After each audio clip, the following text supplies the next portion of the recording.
My name is Adam Risson. I'm the rewilding manager with WildEarth Guardians here in our Missoula office. And for those that aren't familiar with WildEarth Guardians, we have a mission to protect and restore wildlife, wild places, wild rivers, and the health of the American West.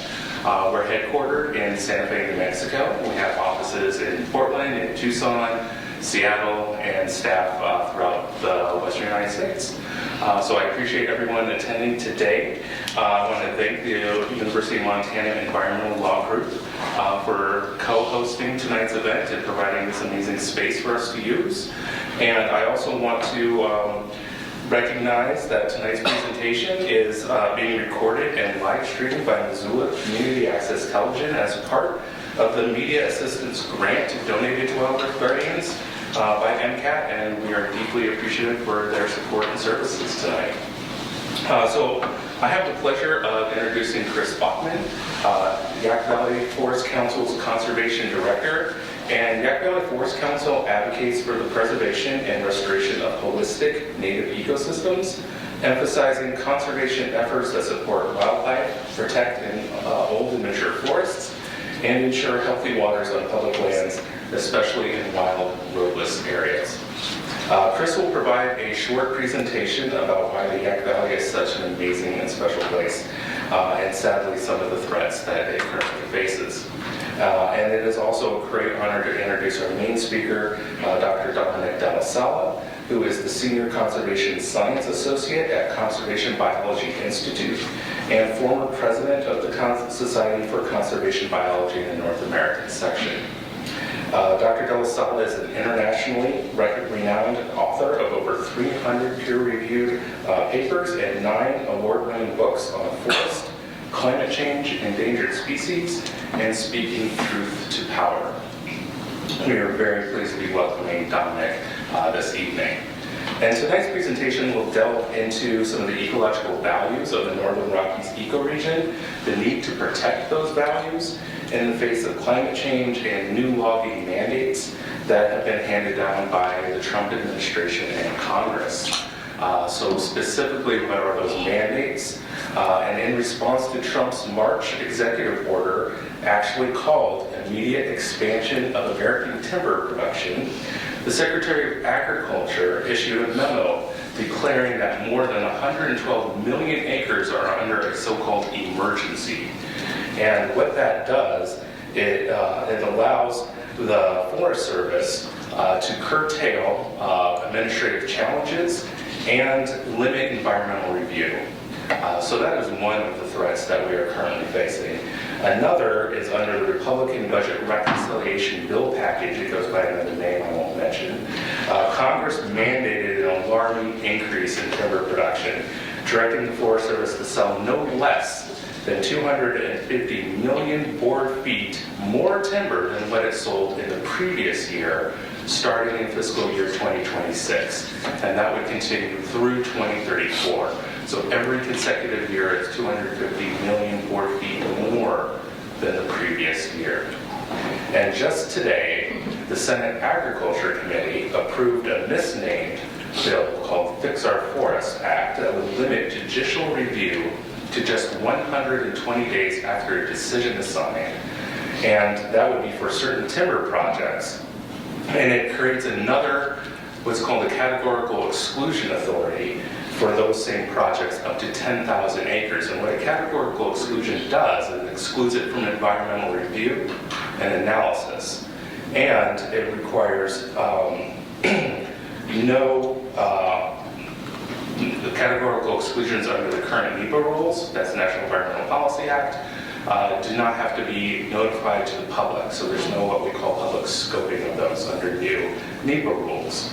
So that's a little bit in the weeds, but we do have law students in the audience, so you can appreciate what a 120-day limit on judicial review will mean, especially for projects that you don't actually get to know about until after the 120 days has passed. So these are some of the challenges we're facing, and luckily we have local advocates like Chris here today, ready to document deforestation in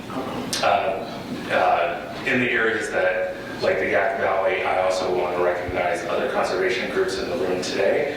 We have Wilderness Walk much. Appreciate the attendance. Friends of the Clearwater.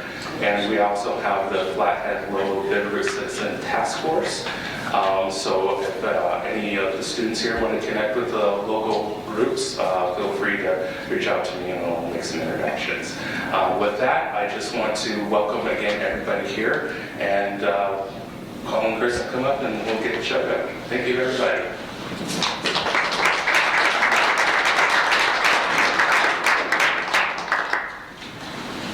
How do the lights go on? Yeah, is there a way to dim those back down? It's okay to say. It does automatically do it every 10 minutes or so. They automatically dim every 10 minutes? They come back on every 10 10 minutes. minutes? Yeah, I'm sorry. No worries. I can just keep pressing the button every 10 minutes. Keep you busy. Which button was it? I don't recall. Thanks, Adam. As Adam mentioned, my name is Chris Bachman. I'm the Conservation Director with the Yaak Valley Forest Council. We work mainly in the Yaak Valley, the Yaak River Watershed, and protect the watershed through science education and bold action.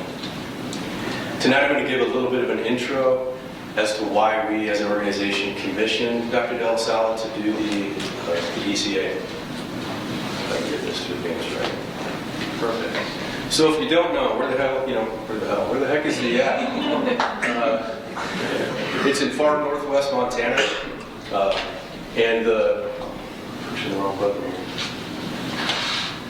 The green polygon is the area of climate refuge that we're proposing in the valley, which is the reason we asked for the ECA to go. So what is a climate refuge? Climate refuge is a place-based solution that's going to help us minimize biodiversity loss due to climate change. It's an area that will remain relatively buffered from climate change over time and enable the persistence of valued physical, ecological, and sociocultural resources. That's a place dedicated to storing the maximum amount of carbon both above ground and in soil in mature and old-growth forest. It's a place of increased focus for scientific and artistic inquiry into the effects of climate change and on the effects of climate change on sensitive species, including our own. So why the Yaak? Well, we conduct extensive on-the-ground work in the Yaak when we're verifying Forest Service project proposals, when we're working to secure habitat for grizzly bears. And the grizzly bears in the Yaak number a mere 30.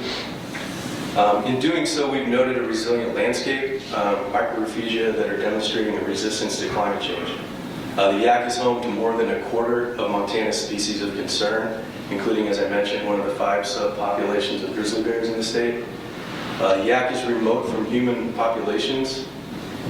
It's ideally suited as a refuge and a migratory stepping stone. It's located between the Cabot Mountain Wilderness to the south and the Canadian Purcells to the north.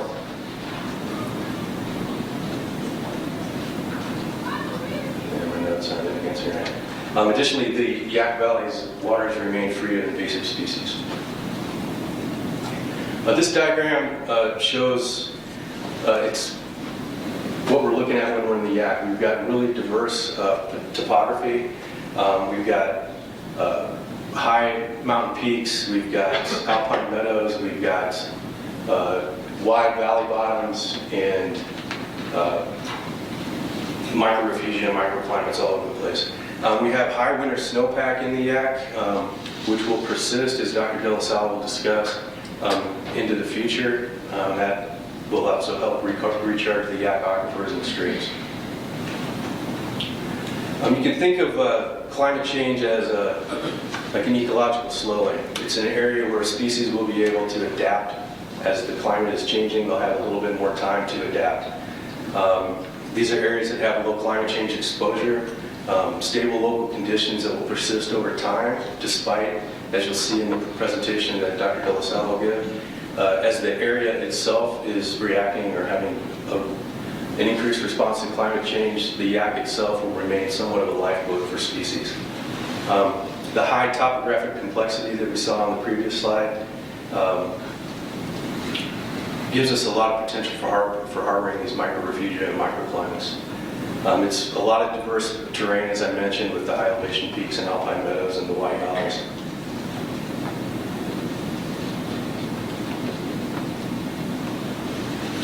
So this is a map. The blue is the outline of the Yaak River Watershed. The green is the polygon. That's the climate refuge. So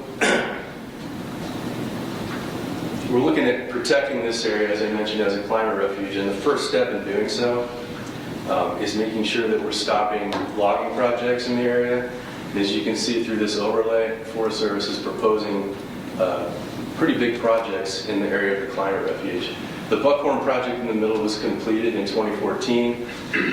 The Black Ram project on the top was vacated in court. We did litigate on that, and with the help of Alliance for the Wild Rockies and other conservation groups who joined that suit, we did get that project vacated. The Knotty Pine project at the bottom is currently in litigation. It's in court. I think we had a hearing in July. We have another one coming up in January. So I just want to show a few pictures real quick. This is a shot on the ground of the of Unit 82 in the Black Ram project. These are trees marked for removal. We would love to see this forest remain intact. This is an aerial shot of one of the units in the Black Ram project, and as you can see, there's a lot of species diversity. There's a lot of snags in the area. There's a lot of variability in canopy height. It's a very healthy old growth forest. We want to see that remain intact. This is an aerial shot that we took of it's called the Holy Project. It's the O'Brien Lower Yaak Project. It would be located to the east of the boundary of the Climate Refuge and the east of the Knotty Pine Project, if you recall the previous slide. This is what the Forest Service calls clear cut with reserves. And as you can see, even the trees that, some of the trees held in reserve have blown over. I mean, these are trees that, grew in the presence of each other, helped diffuse wind as it was blowing through the forest, and when you remove their neighbor, a lot of times the trees that they leave don't remain standing. And with that, I would like to turn it over to Dr. DellaSala.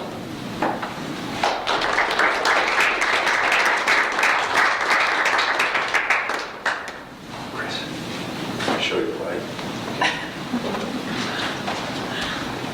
That's the magic button right there. Okay. Use my anything?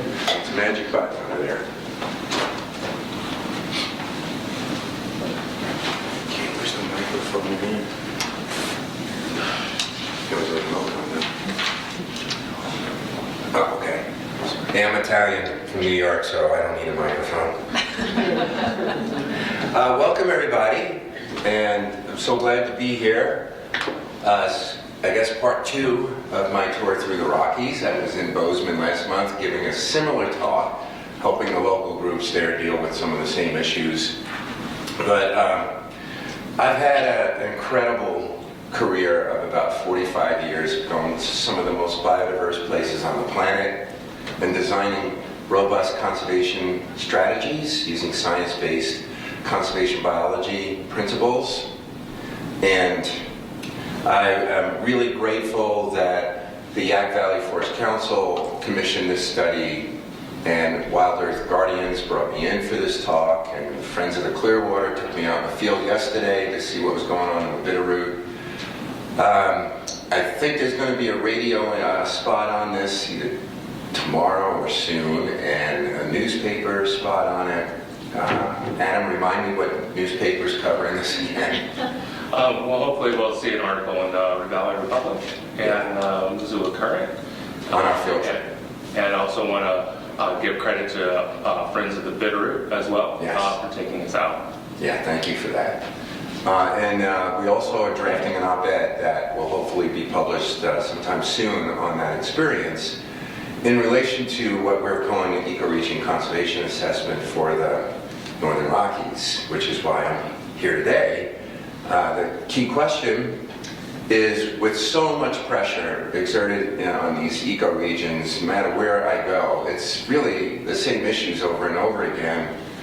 How do we sustain the myriad ecosystem benefits that are good for people, and not just nature, but nature's providing them, and we are benefiting from them. And those benefits are under unprecedented pressure from climate change, humanity's increasing ecological footprint, and all the things we ask from ecosystems and get from ecosystems are going to be even more important now than they were when I started my career in 45 years, writing the wave of conservation biology, which was a new science that was started by people like E.O. Wilson, Tom Lovejoy, Reed Noss, Jane Goodall. Those all inspired my career over the years, and it's been going on for 45 years. And it's taken me to some incredible places, including right here. And I'm really grateful for being here today. Okay, so let's start with what the heck is an ecoregion? That beautiful map that you see up there is some work that I did with Eric Dinestein and his team at a World Wildlife Fund in the late 90s when we were asking the question, how can we put North America's biodiversity on a map of global importance? Because biodiversity is scattered around the globe, but it is highly concentrated in different places depending on the scale that you look at to quantify where those ecosystem benefits, where the biodiversity is strongly concentrated.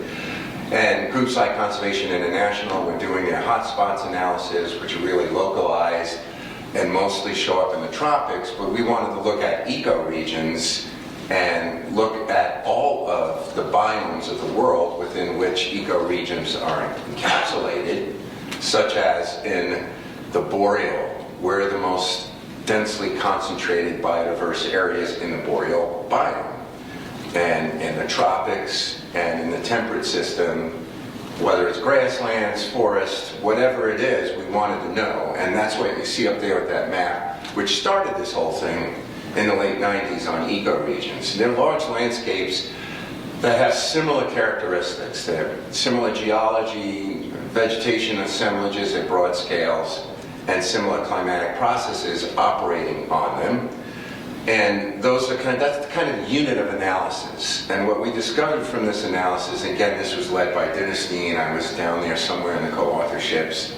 There were lots of scientists involved, and I covered portions of North America. We called it the Global 200 Ecoregions. These are the 200 ecoregions around the planet with very high concentrations of biodiversity, the way we were describing biodiversity. I won't get into the weeds on that. North America had about 34 ecoregions that popped up as globally distinctive in the terrestrial, freshwater, and marine systems. The Rockies are really important. They were ranked as continentally distinctive, just a notch below, globally outstanding, but still continentally distinctive based on species richness, endemism, unique ecological and evolutionary processes. Those are some of the things that we were looking at. And so that map shows up. And that started the whole thing, but it didn't have a climate layer to it. So what I have been doing with that over the last 4 or 5 years is to apply the ecoregion conservation assessment to different ecoregions. And it really is a marriage of conservation biology principles with climate change downscaling to determine, with the use of global climate models that are downscaled at the ecoregional level, can we find these places that are likely a lifeboat biodiversity under all the enormous pressures, including climate change. And so that's really kind of the approach. We look at it at multiple spatial scales, and I'll show you what that looks like in a second. We've published a bunch of papers on this now. We started out in the Mogollon Highlands in Arizona, working with the Natural History Institute and Tom Fleischner's team to try to get them some exposure for where their protected areas could be robust in the changing climate. Then we moved over to the Southern Rockies, helped the groups there in the Santa Fe region deal with their protected area proposals, identifying refugia. And now we're in the Northern Rockies, talking about it today, and I'll talk about what the Northern Rockies are in a minute. And we just are in the process of finishing up the Klamath Siskiyou ecoregion in Northern California and Southwest Oregon, where I live. And who knows what's next, right? So these things are really valuable. They're appearing in the peer-reviewed literature and helping groups show these areas of importance based on the concepts of conservation biology with a climate change twist. And so what we determine are where the core areas are for that need protection. such as the proposed climate refuge that Chris was mentioning. What are those characteristics? How can they provide hang time for biodiversity in a rapidly changing global climate with an also global extinction crisis that's underway? And so here are some of the principles. That graph you see at the bottom there, some work that I did with Reed Noss back in 2012 in the Journal of Conservation Biology. We were plotting all the different protected area proposals for ecoregions around the world. And you can see the means of the boxes there, and the range are the lines up and down. But they generally come in at 50%. 50% of these ecoregions need some form of protection in order to sustain the pressures that are on them. And it's going to vary depending on where you are. In the tropics, 50% is not enough. You know, maybe it's 80% or 90% if you want to protect the Amazon Climate Control Center. 50% is not going to do it. But these are averages and means around the average. And you know, years later, the 30 by 30 campaign, the 50 by 50 campaign was launched, 30% protected by 2030. The Biden administration glommed onto that and made a big announcement, and then did very little. It did some nice marine protected areas, but not much else. And the folks were saying, well, 30 is not enough, 50 is needed. The folks in Amazon wanted 80%. People that were proposing protection for mature and old-growth forest on federal lands want 100%. 100% protected. And those numbers are not just pulled out of a hat. They are based on conservation biology principles related to representation targets, which you see on the far left of the screen. We want to get representative ecological units in a system, a network of protected areas that are connected at the landscape level, which is that next box over. That would be a really good start, and then you want to pick out some focal species and make sure that they are widely distributed with protected habitats so that they have viable populations. And then you want to have buffers around your protected areas so you don't have leakage of edge effects from humanity's growing ecological footprint into the reserve network. That's kind of the foundation of conservation biology. That started my career in the late 1980s, and there have been hundreds of publications just ground truthing that approach, why it's so important. But it is missing a climate change layer. We're going to talk about that in a minute. So the next step is to figure out what the area of interest is. What the heck is the Northern Rockies, right? You see a lot of different maps of this, depending on what the classification system is. This one is from One Earth, which is based on some of Eric Denistein's work as well. And it has the Rockies kind of divided into 4 different components across the bioregion. The northernmost reach you can see way up there in Canada, and then it kind of moves down a little bit into that kind of greenish, light green color, the olive color, which is the Northern Rockies, right? And then the green is a different part of the Rockies that transitions into montane grasslands and foothills, and then 4 is more of a southern locale that is part of the bioregion, but not the place that we're talking about. So we're really focused on that lime green, that olive green that you see there. But because of the way the data systems, the databases work, we're kind of stuck at the 49th parallel, which would be right here. So our analysis is only in here, even though the ecoregion goes all the way into Canada, because it would take a lot of effort to match up the data set so they got a pretty consistent analysis using the same databases. So there's a hole in our analysis. We can't get into Canada because we don't have comparable data sets. So just kind of keep that in mind. When we talk about the Northern Rockies, we're only looking at the US side of it, even though our friends to Canada also have a slice in this, and we have to redo it over there using their data sets. Okay, so now let's zoom in. So that olive green that I showed you on the prior slide is now a zoom in. So defining further what the Northern Rockies is about in the US portion. So the Snake River Basin would be down here somewhere. So we're north of the Snake River Basin. There's where you guys are, Missoula. So we were in our field trip somewhere down here near Darby today, so we weren't quite in the ecoregion, but a lot of the concepts apply. And it spills over into extreme northeast Washington, portions of Idaho, and here's western Montana. That's what we're calling the ecoregion. And this call-out box, which is here, is Chris's favorite place, the Yaak Valley Watershed, and the proposed refuge. So to get at that question of how important is this, you have to look at it in the context of the ecoregion, which is why this is a multi-scaled analysis. We got to first look at the ecoregion itself, and then zoom in here to see what's different about this place in relation to its context. It's a basic concept in conservation biology. Context matters. Chris already showed you the Yaak, and some of the properties that we know right off the bat that would be really good refugia, potentially, would be right in here. Upper elevations, north-facing slopes, old-growth forest, intact watersheds. We think those would function as refugia. We can't test that, but we can kind of look at how that's going to behave in relation to projected climate changes, and you'll see that in a second. And again, Chris already pointed out all the nasty logging projects in there that his group is diligently trying to stop, and we worked together on the Black Ram. Thankfully, they were able to stop that for grizzly concerns, but there were also refugia issues with that, and carbon loss from potentially logging the old-growth forest that the Forest Service did not do sufficient analysis on. And thankfully, the judge saw that.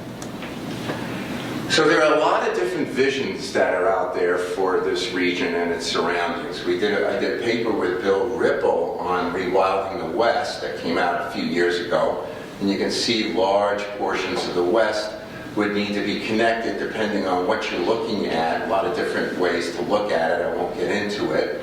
I was at the first Y2Y meeting, I think it was in 1993 in Bozeman, and that is a very bold vision. We'll talk a second about that in one of the slides. There's the Crown of the Continent that's out there as a bold initiative, and then there's the Northern Rockies Ecosystem Protection Act that's been out there. Mike Bader's groups and others have been working on that for several decades. This map here, all you see is an overlay of the Narepa area in the three-state region and some additional area to encapsulate the older forests, and I'll talk about that as well too. We were able to get, and Adam and his group were involved in this too, we were able to get the Biden White House really interested in protecting mature and old-growth forest.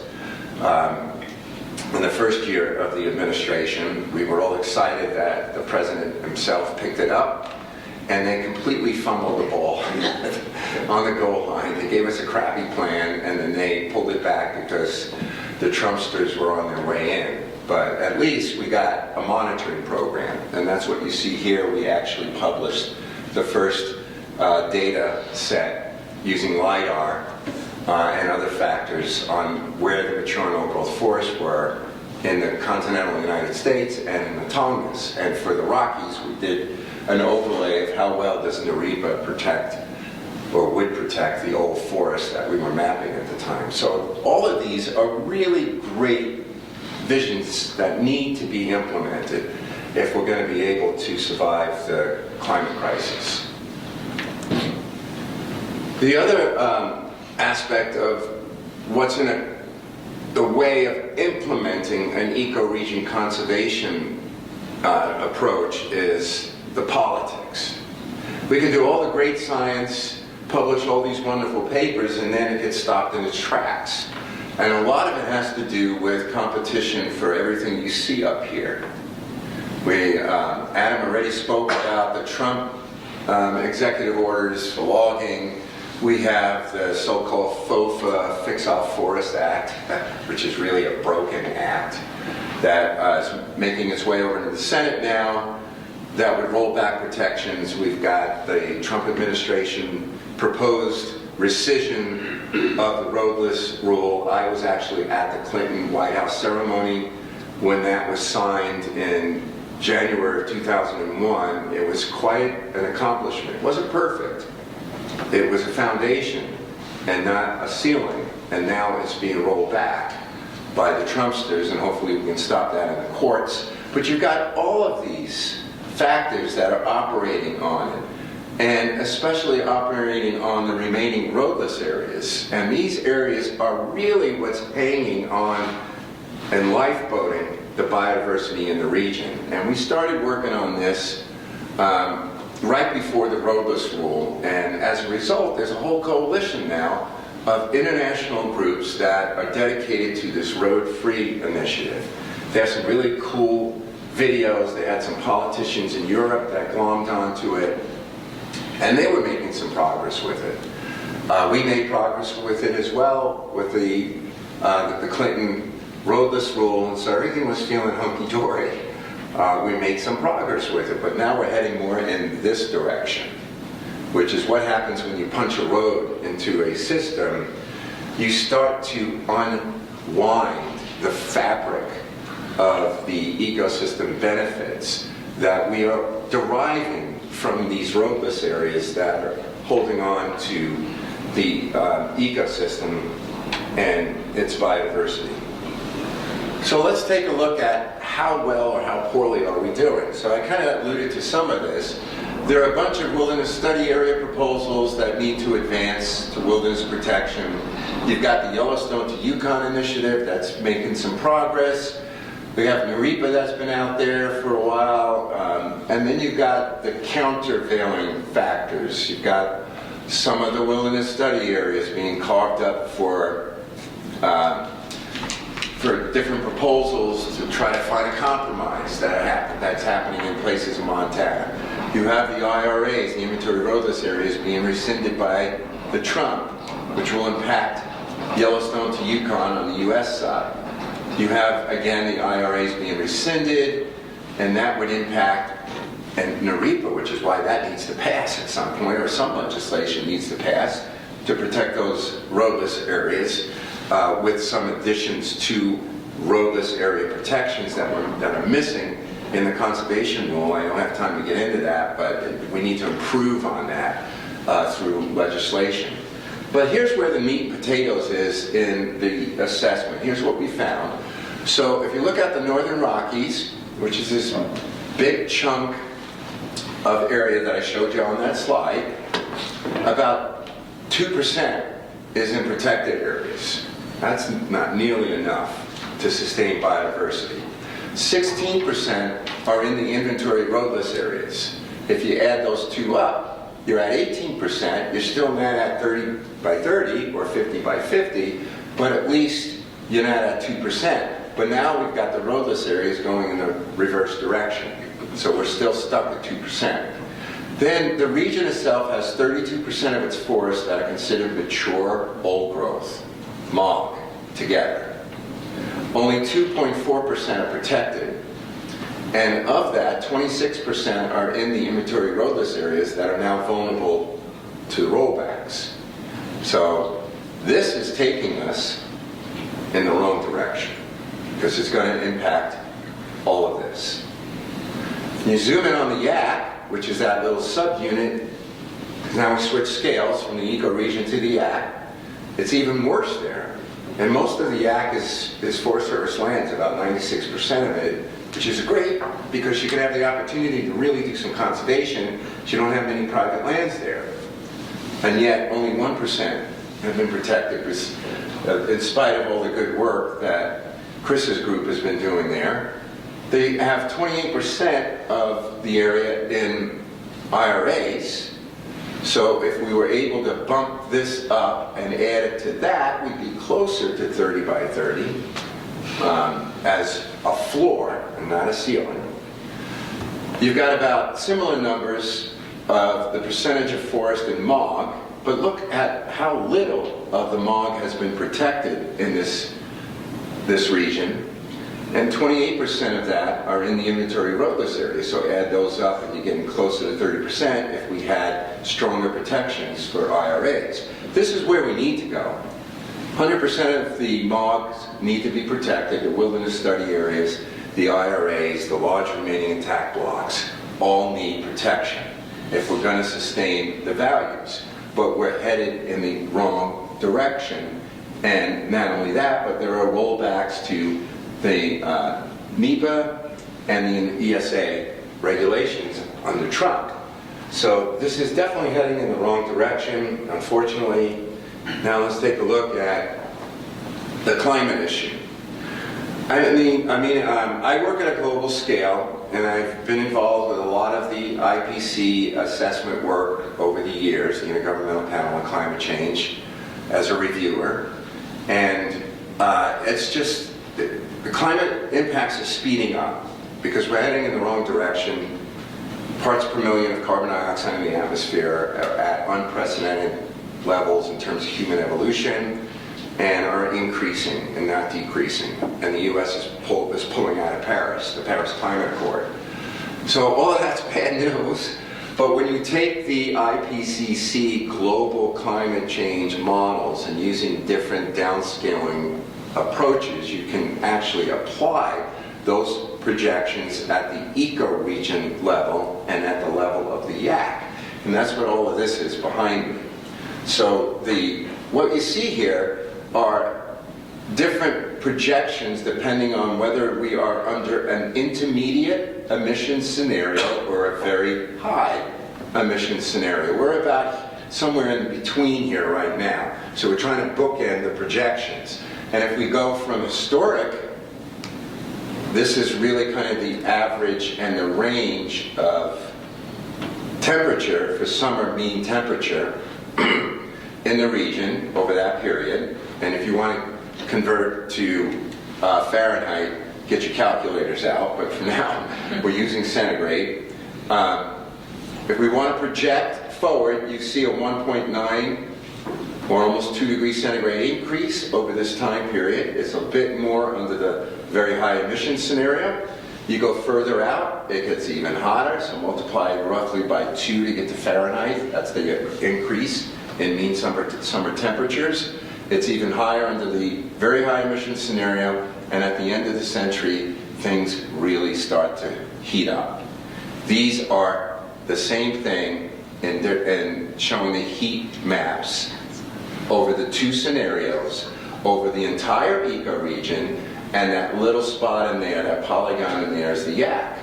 So at least under the intermediate scenario, the ecoregion does okay. It warms up, but it's not like this. Under the very high emission scenario, all bets are off. But the Yaak seems to sustain its properties, its temperate refugia properties, a bit longer than the ecoregion. And we think that's because of the high elevation conditions in that area that are more likely to maintain cooler conditions and higher precipitation levels. I don't have time to get into precipitation changes because that would require another slide with a bunch more graphs, only to tell you that it's projected to get drier, and we all know snowpack is declining, and the Glacier National Park at some point is going to be Glacier-less National Park. And of course that affects water supply. Okay, so the big question on everyone's mind is what's driving wildfire increases? And typically the agencies focus on the effects, not the root causes.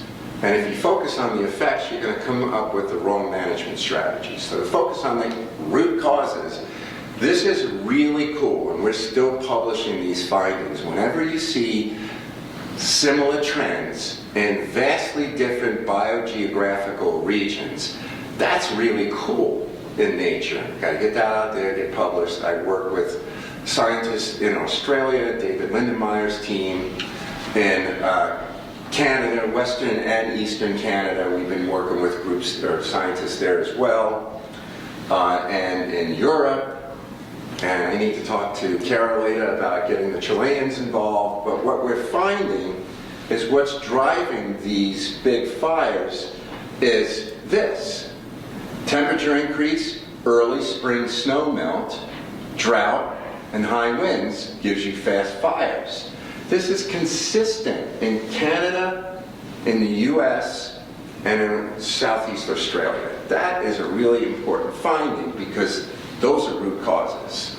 So if you want to solve for that, you got to solve for this. The wildfires are burning fastest and most intense under extreme fire weather that's amplified by heavily logged landscapes. That's also the pattern that we're picking up in different geographies. And if we look at what's going to happen in the future, like we were looking at those other graphs, it really depends on the emissions load. So if we go under an intermediate emissions, you get lesser wildfire increases because drought, humidity levels are dropping, temperatures are going up, that's fire weather. And if you go under the very high, then you're going to get a lot more fires. The refuge of the Yaak tends to hang on for longer periods with less fire than the ecoregion does, which is a good refugia property. So again, solving for root causes, you got to be down here in dealing with emissions if you really want to have an impact on what's going on with fire behavior. In addition, a lot of these wildfires that are impacting urban areas are spilling over from heavily logged private lands, yet all the activities focus on public lands. It's misguided. The real flammable landscapes are in the logged areas. Why are we working in thinning old growth or going in the roadless areas? It makes no sense. It's not a root cause. I really like Huffman's bill. It's a Community Protection and Wildfire Resistance Act because it's focused on this. And by way of context and experience, despite everything I've been doing to get this message out, in 2020 in the Labor Day fires, half of my town burned down in the Alameda fire. I watched it happen. While millions of dollars were being spent in the backcountry on backcountry logging, 3,000 structures in my community burned in a single night, one night. The structures were fuels. I think I messed up this slide thing. Hang on a second. There we go, I got it back. Okay. And again, here's the problem. We have an explosion of growth into the so-called wildland-urban interface, and yet we're treating this. We should be treating that. That's the paradigm shift that really needs to happen if we're going to save communities and make them more fire resistant so that houses don't burn down. We have a paper that should be coming out in the Proceedings of National Academy of Sciences any day now. It's too bad it's too late because the Fix Our Forest Act already made it out of committee. Maybe we could stop it on a floor vote. But what it does is we had a whole bunch of international scientists get together and say, hey, dead trees are not the problem with fast fires, because we looked at the FOFA bill, and it's about not only taking out live trees, but they want to go after the dead trees. The state of California is going after millions of dead trees, grinding them up, making biomass pellets out of them, and burning them as clean renewable energy, right? So we wanted to take a look at this, and it's not a problem with dead trees, because, whoops, I jumped ahead. I'll go back to that in a second. But this is how you solve the fire problem. You work from the home out. Even Richard Nixon was doing it. It's an historical photo of a fire in his neighborhood, and there he is, Tricky Dick with his hose out.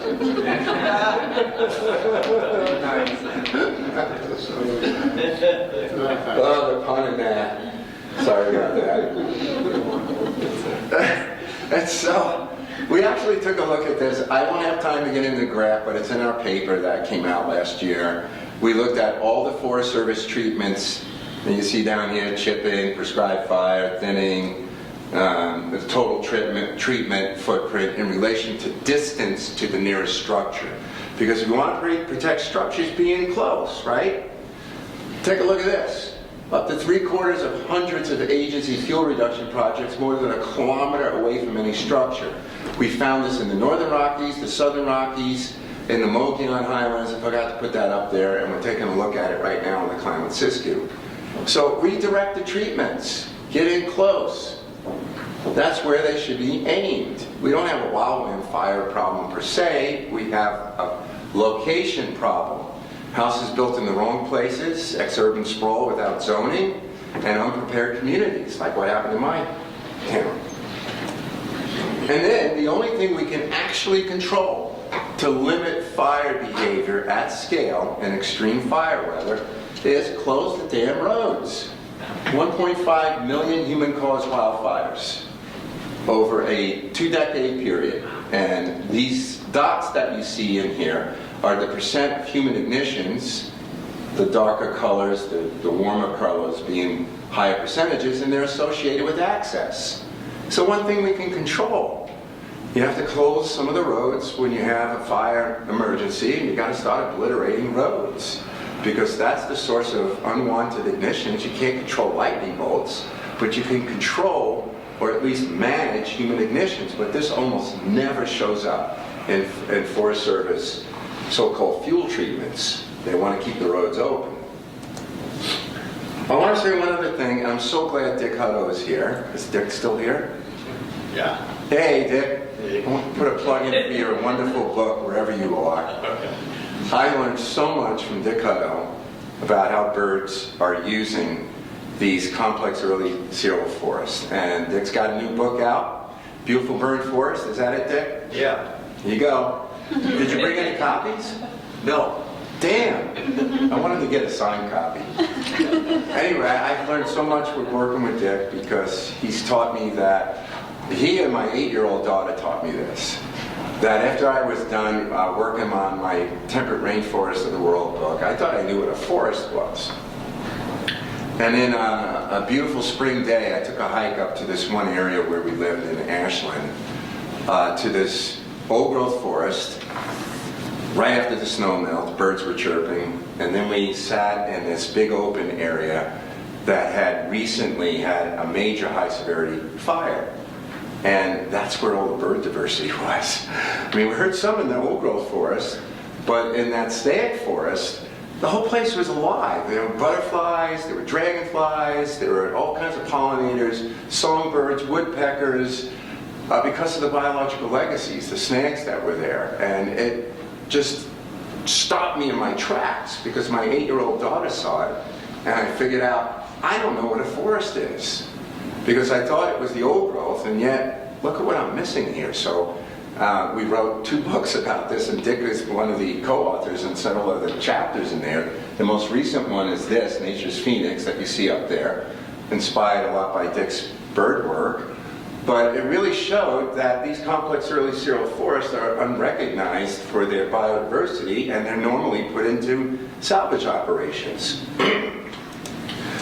And what I learned from this is when I was back in my day graduate student, I learned that succession was a linear process. You start from pioneer, you wind up here at some point hundreds of years later, but it's not. It's not linear, it's circular. And this and that are important, and they are connected. And they can be operating on the same stand. You can have a tree fall gap, and now you're back over here. Or you can have a stand replacing fire, now you're back over here at the pioneering stage, and eventually you're going to get back here, and then so on. Succession is not linear, it's circular. And that's when I got together with David Lindenmayer out of Australia, and we put together these nice little graphics that came out in Biological Conservation, that succession is circular. Old growth or mature, goes through a natural disturbance, becomes complex early cereal, goes back into, I don't like to use the word recovery, I know Dick is here, he taught me that. For blackback woodpecker, this is not recovery. This is recovery, right here. That's recovery, because they use the snag forest. But you can see it's a circular process, right? And in comes logging, and you disrupt that, and you put it on a different trajectory. You fragment the system.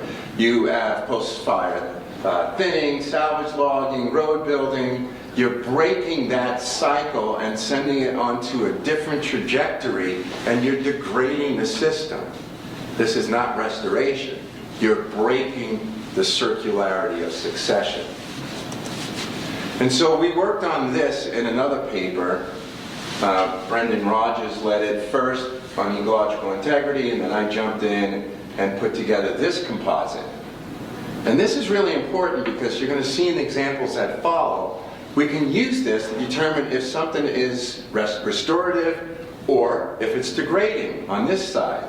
And if you get to a point where you've degraded a system so much, it can approach deforestation. And the way we look at that is we use ecological integrity indicators, the structure, the process, the functions that we expect to be in place based on a reference condition, has high integrity, compared to what we are doing to tweak the system. Where is it on this gradient? And so that's what we proposed in this paper in 2025. I can't even remember where it was, but it's out there somewhere in the ethos.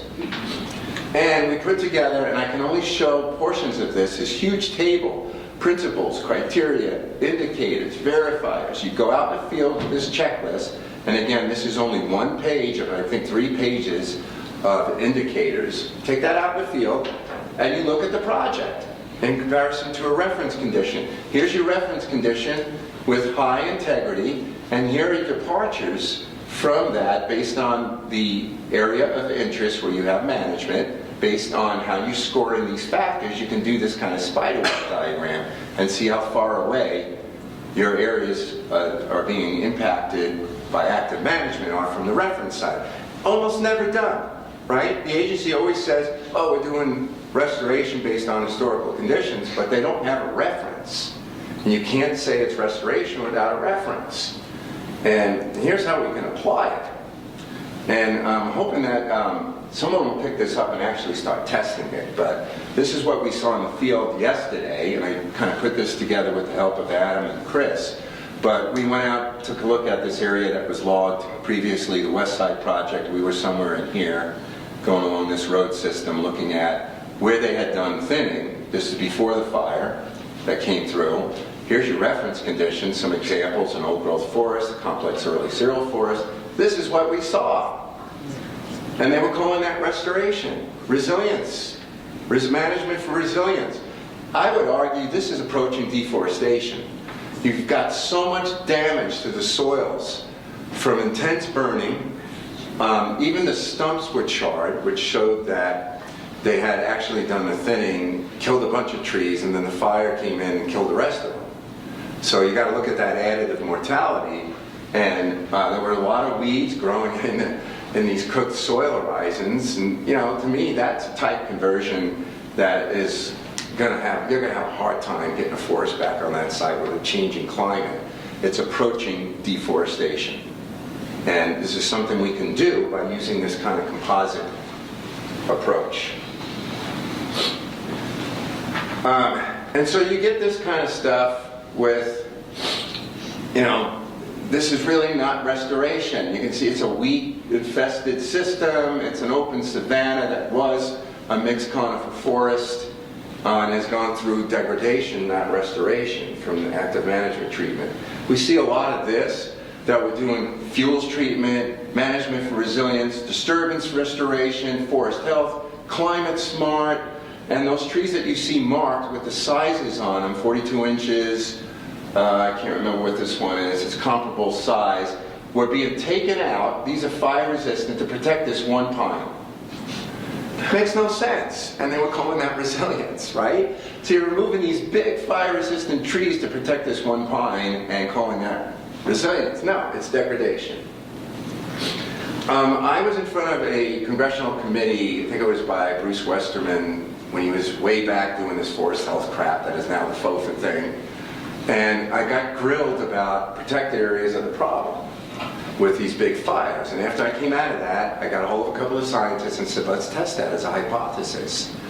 Let's get as much inventory we can on fire severity through the USGS databases and take a look at this. We looked at, I think it was 25 million acres over a 4-decade period, and we did this graph based on high severity on the left axis and the type of management on this axis, right?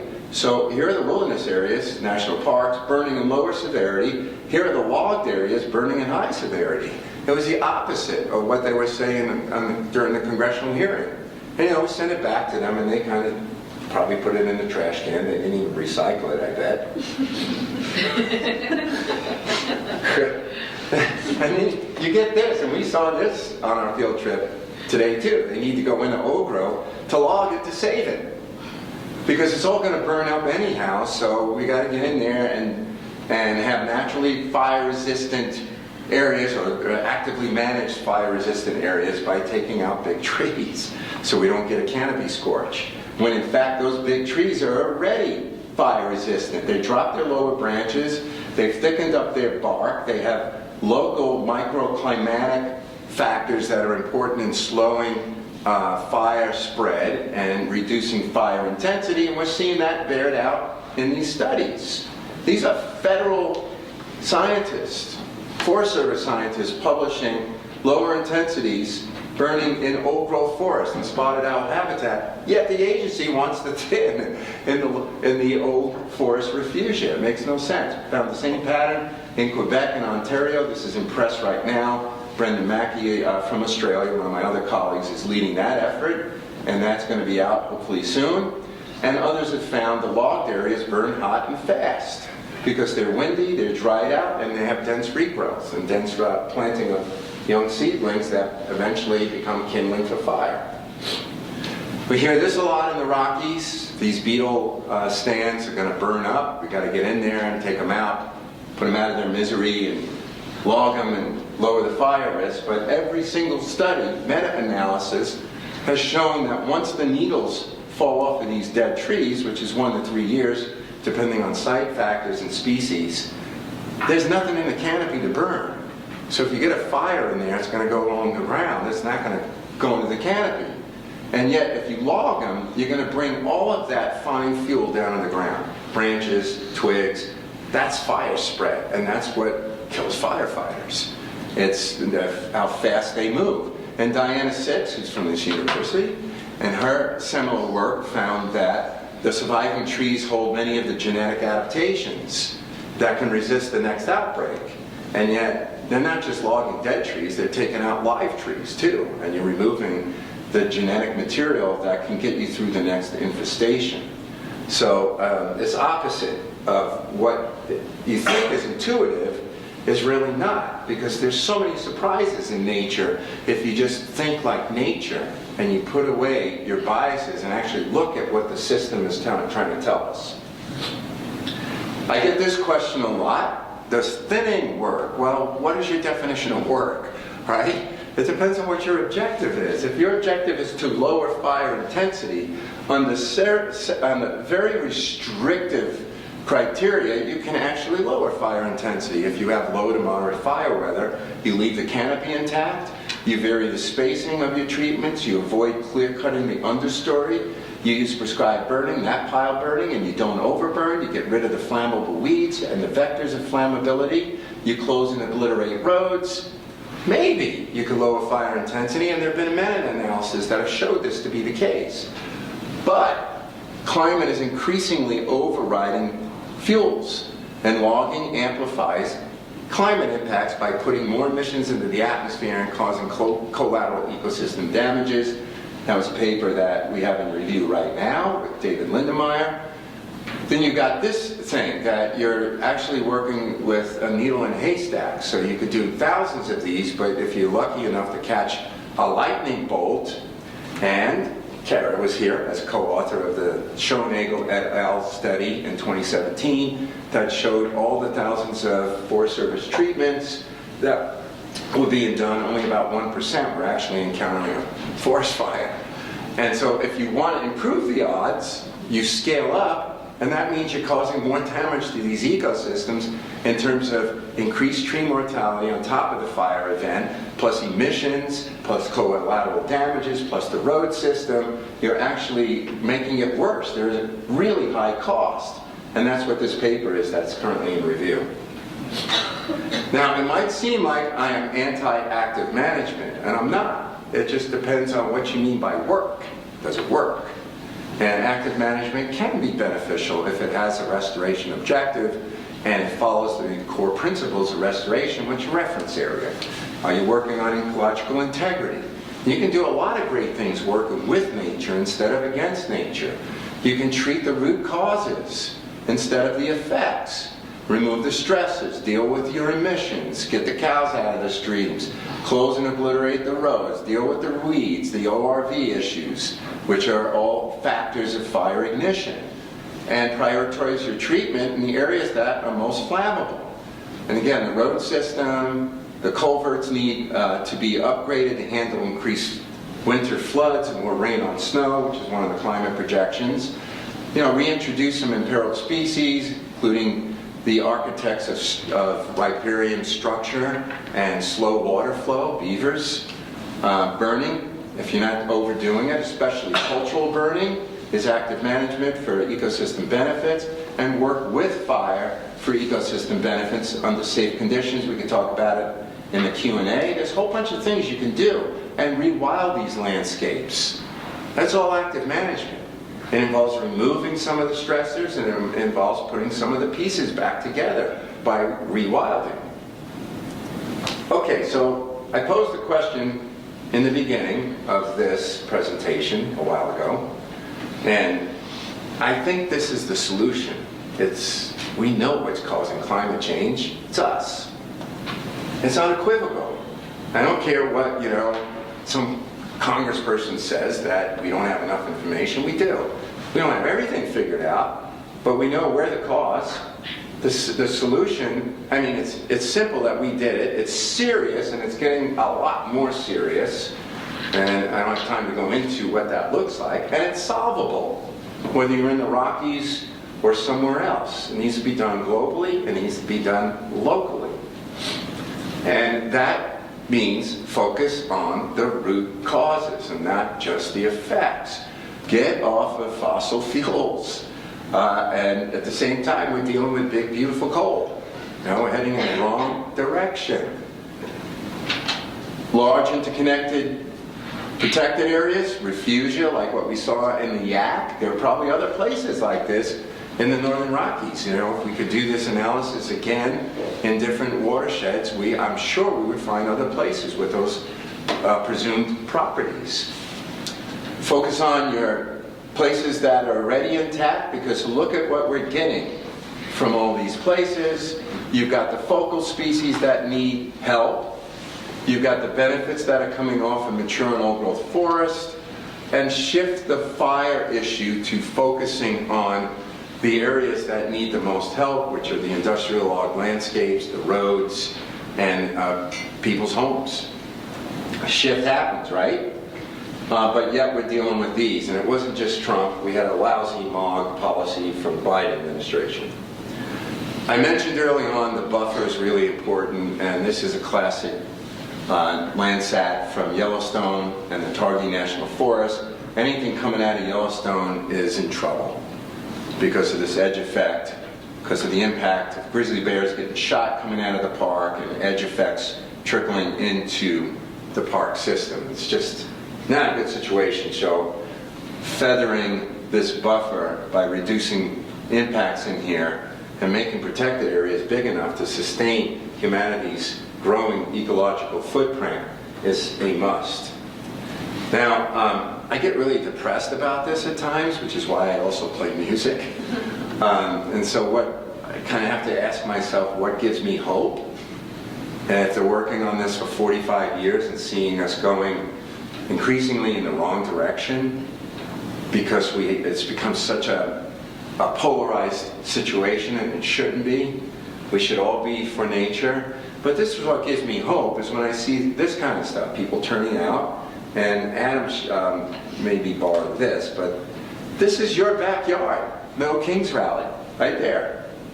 Just the other day, right here in Missoula, and right across the country, this was going on.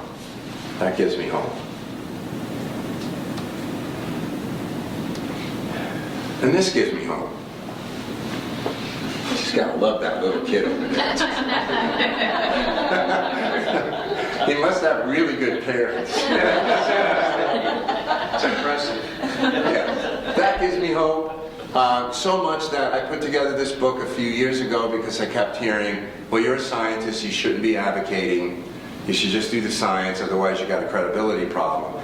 And in the book we talk about, this has been, scientists have been persecuted at least since the time of Galileo, and they're going to continue to be persecuted. But the ones that stand up and say, hey, I have a responsibility as a citizen of planet Earth, as a parent, as a community member, I'm going to translate my science.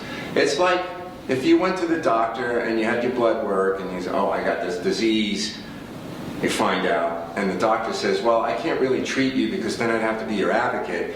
Go down the hall and talk to that politician and see what he or she can do for you.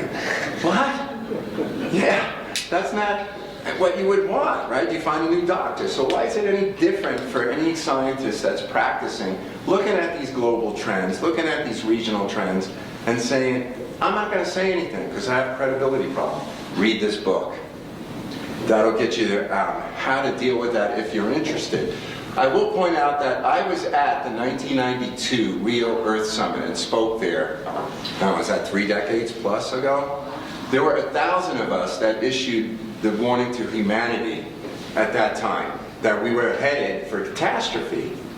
Fast forward, 2025, my colleague Bill Ripple has formed the Alliance of World Scientists. There are 27,000 scientists that recently signed on to the warning to humanity that we were going over the cliff and fast. So a lot more scientists being involved, yet we're breaching planetary tipping points. So we're running out of time. But the more people that are involved in this, the more hope I have. And of course, this really gets me excited. I'm a grandfather myself, so I guess I'd put myself in this category, even though I'm this way deep inside, especially when I play music. But, I mean, this gets me excited. I've worked with the grandmothers for nature. Over the years, I've worked with some of them, indigenous people that are speaking for the voiceless, nature, and trying to get in front of decision makers to see if there's a spiritual way to connect to people. There's a music way, there's poetry, there's demonstrations. And I want to end with 2 quick videos to show both sides of my humanity and my humility. One is the science side that Neil deGrasse Tyson will show, and the other is the music side of me that I would like for you to see in these 2 videos. So bear with me for a minute. I think I have to come out of here. If I remember the instructions right.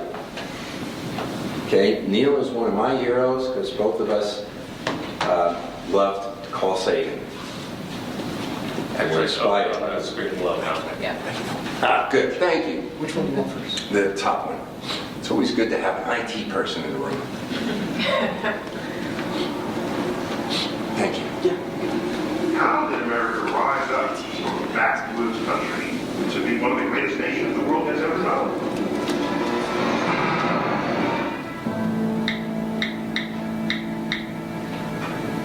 We pioneered industries. And all of this required the greatest innovations in science and technology in the world. And so science is a fundamental part of the country that we are. But in this, the 21st century, when it comes time to make decisions about science, it seems to me people have lost the ability to judge what is true and what is not. What is reliable, what is not reliable. What should you believe, what should you not believe? And when you have people who don't know much about science, standing in denial of it and rising to power, that is a recipe for the complete dismantling of our reformed democracy.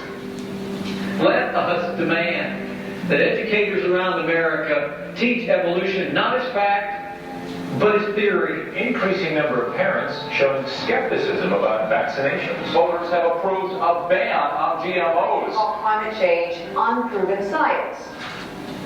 That's not the country I remember growing up in. Not that we didn't have challenges. I'm old enough to remember the 60s and the 70s. We had a hot war and a cold war, civil rights movement, and all this was going on. But I don't remember any time where people were standing in denial of what science was. One of the great things about science is that it is an entire exercise in finding what is true. You have a hypothesis, you test it, I get a result. A rival of mine double checks it, because they think I might be wrong. They perform an even better experiment than I did, and they find out, hey, this experiment matches. Oh my gosh, we're onto something here. And out of this rises a new emergent truth. It does it better than anything else we have ever come up with as human beings.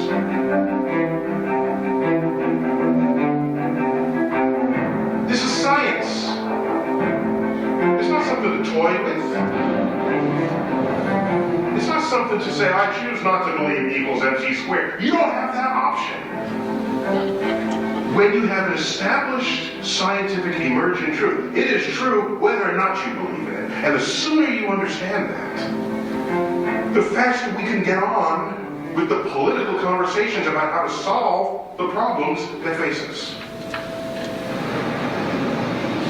So once you understand that humans are warming the planet, you can then have a political conversation about that. You can say, well, are there carbon credits? Do we do this? Do we put a tariff on it? Do we fund? Do we subsidize? Those have political answers. And every minute one is in denial. You are delaying the political solution that should have been established years ago.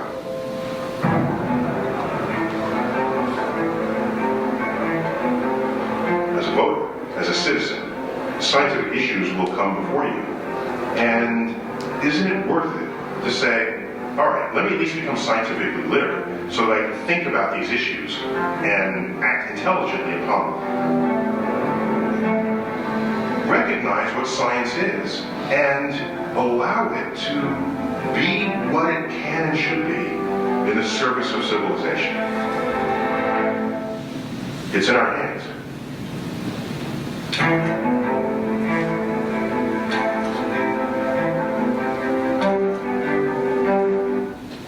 I have to get a hold of Neil and mention that tariffs are not a very popular word right now.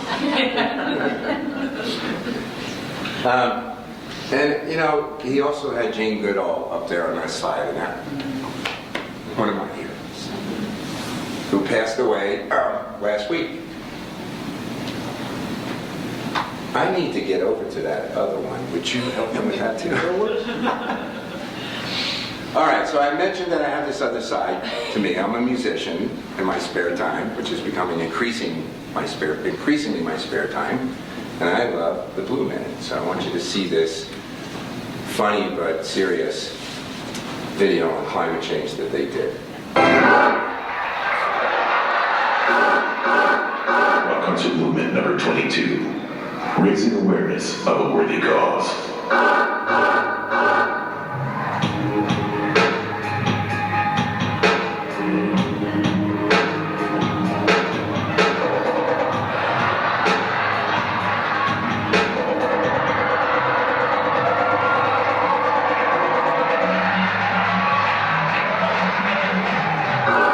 Your attention, please. Thank you for choosing Earth as your planetary vehicle. We hope you enjoy the many wonderful features of this planet as you hurtle through the cosmos. Please note, however, that in the event of continued inaction in the face of global warming, your seat cushion can be used as a flotation device.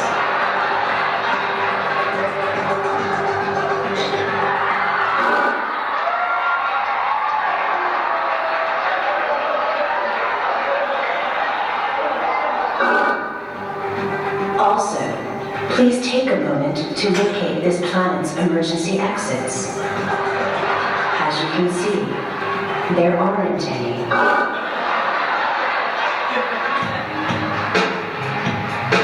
Earth to humanity.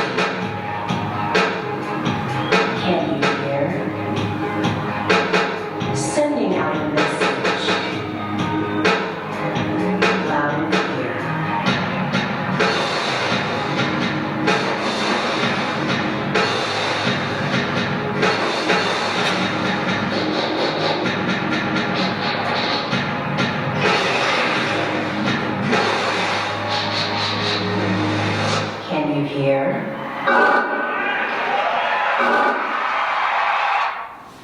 Well, that was kind of fun. Could I get the lights back on, please? Whoever knows how to put those back. The same button? Yes. So, I think, while I showed you both sides of that when we're trying to get the lights back on, the science side, the musical, poetic side, we need every tool at our disposal right now. And we need a moon launch. And yet, we took baby steps in the last administration, which was incredibly disappointing to many of us that work on public lands. They did some good things. There's some good measures in what they were trying to do with the infrastructure bill. But a lot of that's been nixed now, and they're heading in the reverse direction. And we can't go backwards anymore. We're running out of time. And as I mentioned, one of the planetary boundaries was crossed last week, the marine sector. Coral reef die-off is accelerating, and that's the base of the marine food chain. And so these planetary boundaries are being crossed, and once they get crossed, that's it. And there are many of us that think we've already crossed the climate planetary boundary. So now it becomes a question of how far beyond that threshold are we going to go in the near term and the long term in terms of how serious those impacts are going to be to this generation that's coming in and replacing us old guys and gals. But I mean, that's the discussion we need to be having with an action-oriented approach. And we've got to get through this administration, hopefully with our democracy and our planet still intact. So I'm going to open up the floor for questions, and it's not just for me. Adam is here, Chris is here as well too. And when I can't answer the question, I'm going to call on these two guys because they're a heck of a lot smarter than I am. You guys owe me a beer for that. Okay, I know you've had your hand up. Dominick, Lance Olson here. We've exchanged ideas, and I know that you're in a great position to talk about the central role that vapor pressure deficit plays. And vapor pressure deficit is kind of like, and in language, and more people need to understand it because it has power. Yeah, thanks for bringing that up. He's talking about the vapor pressure deficit, if anyone didn't hear that. But if you think of the atmosphere as a sponge, right? It's absorbing moisture and it's throwing it back at us through evapotranspiration and the connections to the biome and the atmosphere that are cyclical, right? We get our water from evapotranspiration, from plants, from the oceans, from lakes, etc.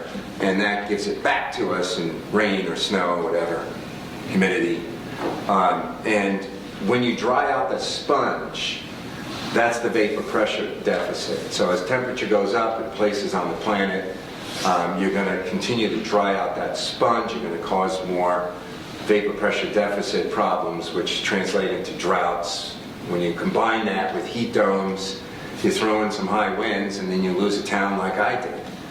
That event that happened in my town was a vapor pressure deficit driven event. It was a heat dome driven event, and it was a high wind driven event, presumably through a distortion in the jet stream, although that's harder to prove. The jet stream was not flowing the way it normally does, so we're getting cross-continental 40-mile-an-hour wind gusts that time of year, unusual, on top of the heat dome, on top of the vapor pressure deficit. I mean, it's the heat that drives the VPT. Yeah. Because if we heat the atmosphere, it demands more water.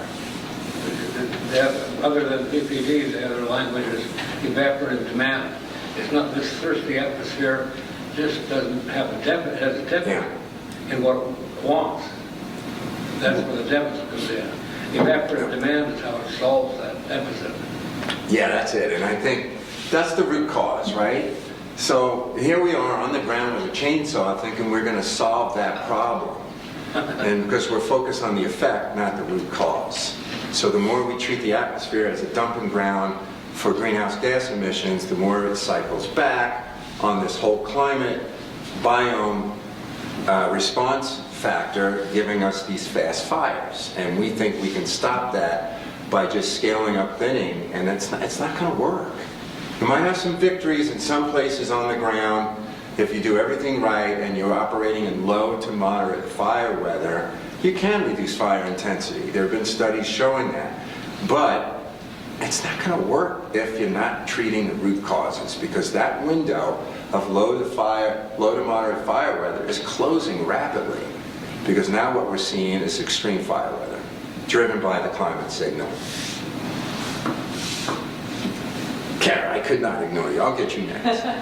So that was amazing. That was Thanks. like such a great synthesis of, you know, all this evidence from the last 25 years. And you know, in the late 90s and early 2000s, there was some evidence, right, that our fire policies and what we're doing in fire-adapted forests was not serving us well for restoration or ecological integrity. But we still have those policies in place 25 years later. And so we can, you know, get 3% more information, you know, 10% more information. But looking back, here's the big question, like, what are we doing wrong? What do we need to do now? If we could go back 25 years, what should we have done? And we've got a bunch of people working at like the policy science interface or straight up law. Like, what's the message? What do we do? How do we fix this? Oh man, I wish I had a time machine. I could go back 25 years. I had a mullet. I didn't miss my mullet. So cool back then. We reduced the human population by 25. Yeah. But what do we need to, what 25 years ago, what could we have done better towards that goal? What we need to do is just to do things toward reducing the human population. Why do I say that? Because the entire human population could drive the most gas-guzzling machinery as possible to manufacture, and it would be harmless if the total human population was you and I. Population makes a great difference in terms of generating the heat that drives up the world. Sure, so that's another cause. That's maybe the biggest cause, but what do we do? What's our action item? Yeah. That's what I would love. You know, this is the paper that David Lindemeyer and I are working on now with a whole bunch of other scientists. That there have been all these papers that have come out saying, look, we can reduce fire intensity by thinning under low, moderate fire weather. They actually can do it just with prescribed burning alone. Those same studies show prescribed burning alone can reduce fire intensity under the same fire weather conditions as thinning and prescribed burning. So why do the thinning, right? If you could just do prescribed burning. But even so, this has become so siloed that we're not talking to each other. And so in our paper we open up and say, we're not arguing the published benefits of fire and thinning. We're not here to argue that. What we're here to show are the costs, because they're not talking about the costs. So lower fire intensity, you have to thin and burn and build roads over thousands and thousands of acres. Many of those places you can't get into, they're too remote. So even if you could get to scale, you're putting more emissions into the atmosphere that are then integrating with the global emissions load to give you bigger, faster moving fires, because you're treating down here when that is the root cause. So unless we can talk to each other, it's not going to go anywhere. There were a series of articles, if you're interested in this, in Manga Bay. Manga Bay did a kind of point-counterpoint between me and Paul Hesburgh. Paul Hesburgh is a Forest Service researcher. He's now retired. He thinks the science is settled on fire and thinning. And I said, that's hubris. I think the science is settled too. Yeah, we've talked about this, that it doesn't work, right? He thinks it's settled that it works. And people like me are, smoking weed or something. But the reason for that is he's looking at it through his blindfolds, and we're looking at it through what's the ecosystem seeing. I would love to see more cultural burning, because when you look at cultural burning, it's a gestalt. It's looking at the whole ecosystem. It's working with fire as an entity. Instead of using prescribed burning to reduce slash, they're using it as an ecological process. I'd like to see more of that and more of those connections and interweaving that with Western conservation science, because people like Paul Hesburgh and the Forest Service researchers are only seeing it here. because that's where their funding is coming from. They're getting lots of money from the Forest Service to show them how they can do this even better. And they're not asking this other question, well, wait a second. We're taking carbon out of the forest, we're having impacts on the soils, we're using pile burns, we're cooking the soil horizons, we're killing mycorrhizae symbiosis with the shrubs that are then symbiotic with the conifers coming back, we're taking out the snags that are the biological legacies to get the circular succession going, we're putting in roads. All of that has a cost, plus the per acre cost of actually getting machinery in there, building roads and getting to scale. It's a losing battle, and yet you can't, anybody that says that science is settled on anything better be damn sure. I mean, I think the science is pretty much settled on climate change. We can get better about forecasting models, especially precipitation. It's harder to forecast that with accuracy. But I would say the IPCC standard is I have a very high degree of confidence that we are causing this problem because of emissions. I would never go in front of anybody and say, I'm certain thinning is the answer, because we're looking at it different perspectives. Yeah. Take one more question? Sure. Yes. Oh, you had one too. We'll come back to you. I was just going to say I have a comment about this discussion. There's a saying that says it's hard to get a man to understand something. His job requires him not to understand it. It's not only men, by the way. Yeah, true. I was married once, so I know. Yes. Thank you. You've been waiting patiently. Thank you. Thanks. Yeah, I completely second Kara's commentary about your presentation. Incredible. My comment goes on what you just mentioned, in the fact that we're at a time where we need to make bold decisions using the best information available. And I completely agree with what you said, that the science behind climate change is quite settled, and that we need to use it in the best extension and capacity we can. My issue is that I get to see a lot of approaches that are trying to form new policy based on climatic science available, but with a quite conservative approach. So I'm going to give an example here. I work with whitebark pine conservation. I have an Asian conifer species that is at the verge of environmental catastrophe, basically. Yeah. And a couple of months ago, there was a really interesting article that came out trying to predict what could be climate suitability by the turn of the century, basically. But when you start reading it, you come across that the information they use from the IPCC predictions falls like in the most conservative approach, with like maybe 2% increase by the end of the century, which by normal standards that is kind of absurd with just the current temperature that we have. Not absurd approach, absurd the conservative approach of it.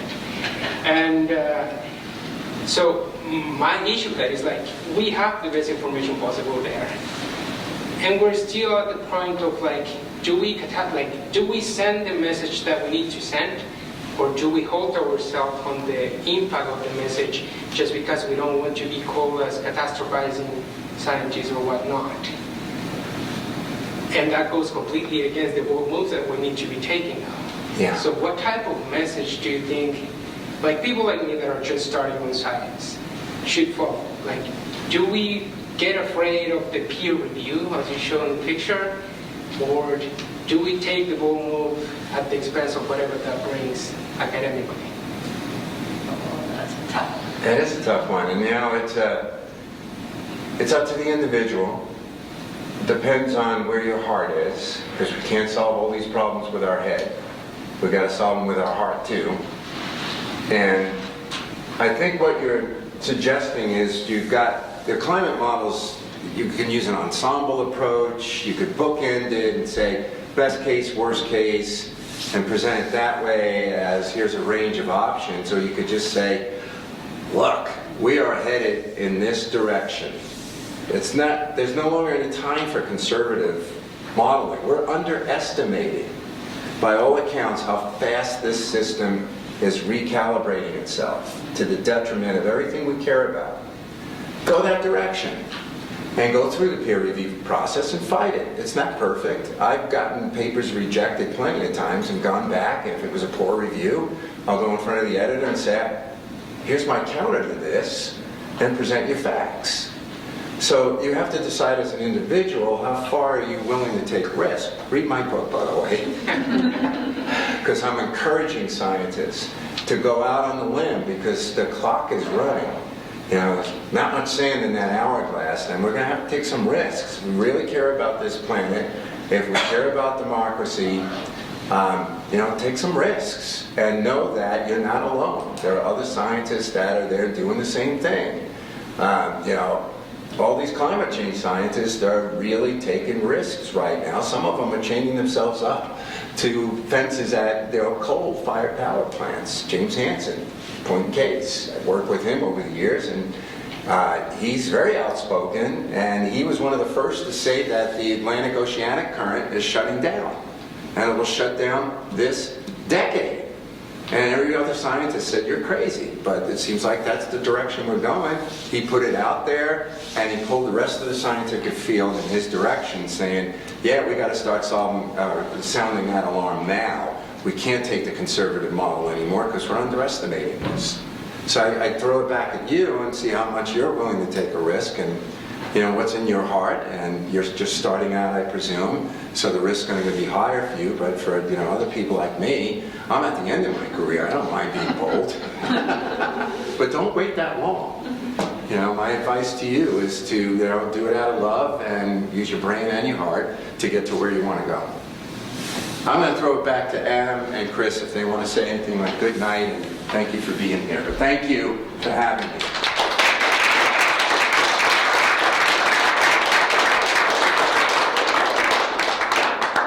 Well, I appreciate everybody's diligence and patience and absorbing all this information. I will never say I'm smarter than Dominick, but I'll still buy you that beer. But I just want to thank everybody for attending. We'll be milling about if you have any questions one-on-one. But I just want to wish everybody a very good evening. Thank you.